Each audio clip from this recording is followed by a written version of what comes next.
Hi there, welcome to the Bible Project podcast. We've reached part 52 in our journey together through the book of Genesis. And we've reached Genesis chapter 6, verse 8, the point in the text where we see God reacting to the spreading of human wickedness and evil. And I'd remind you that the transcript to all these talks is found in any audio version of the podcast, wherever you've got it from. Just look in the episode notes section. So just recapping from last time, we saw in verse 6 last time that God is stated to say that he regretted that he has made humanity. And then in verse 7 he declares that I will wipe them out from the face of the earth.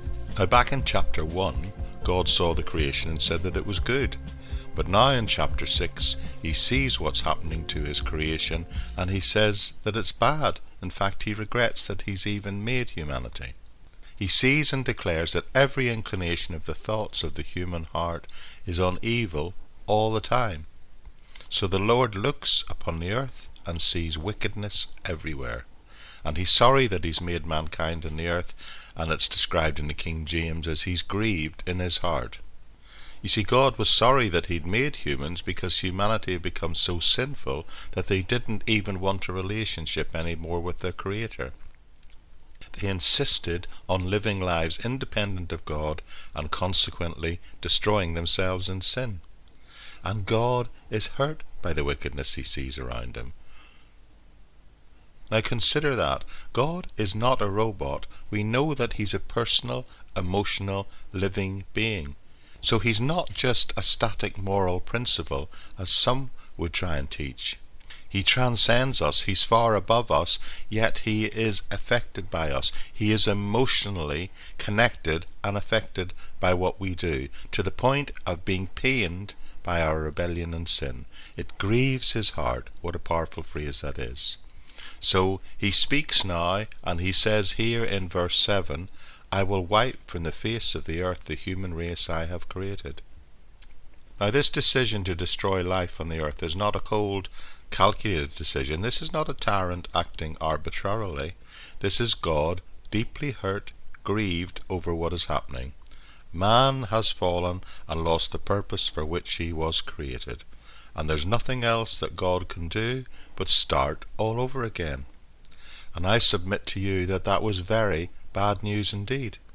But remember, I said a few episodes ago, in the midst of the bad news, there is always good news to be found. So there's one more verse to consider in the section we've been looking at over these last few episodes. And this is what happens in verse 8. And it tells us, but Noah found favour in the eyes of the Lord. Even though God in his justice had decided to judge humanity, he's still willing to be forgiving towards any and all who would seek him and would turn to him. So in the midst of the wrath of God, there are always some who will find their way to grace. Would you like to know how you find your way to God's grace? Well, look with me at Hebrews 11 verse 7, and it says this, By faith Noah, when warned about things not yet seen, in holy fear built an ark to save his family. By his faith he condemned the world and became heir of the righteousness that is in keeping with faith. So how did Noah do it? By faith. That's how he did it. He knew that God was giving humanity 120 years. We're told that in Genesis 6:3, and Noah just simply believed that and accepted that was true and tried to live accordingly. He believed what God had said and trusted God to save him from any sins in his life, and he simply did what God asked him to do. The fact that Noah found grace indicates that the destruction mentioned in verse 6 is not going to be the complete end of all humanity. God would preserve and restore the human race again through him. I think this story is about a time when the news on earth was about as bad as it could get.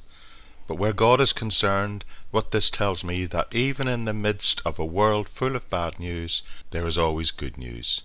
And that good news is that God wants to save those who trust in him. This is one of the major lessons of this opening passage of Genesis chapter 6.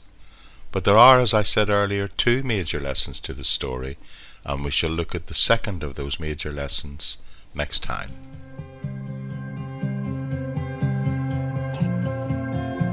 Okay everyone, that's it for this time. Thank you for joining me. Now the place to go to connect to this and any other ministries I'm involved in is the podcast notes section of the audio podcast on the Buzzsprout website, or by looking in the episode notes section on whatever app provider you use. Within that you'll not only find the transcript of each talk, but you'll also find links to all the ministries and the way to connect with us, including the Facebook page, my YouTube channel, and links both to this, the daily podcast, and the Living in Faith Everyday podcast, which is a weekly roundup of all the various Bible study and talks that I'm doing over the period of the preceding week. You'll also find links there to my SoundCloud and my Bandcamp page, where I create the background music and the sound design of these podcasts. But with that, all I'd like to say is thank you for joining me, and I hope to join with you again very soon.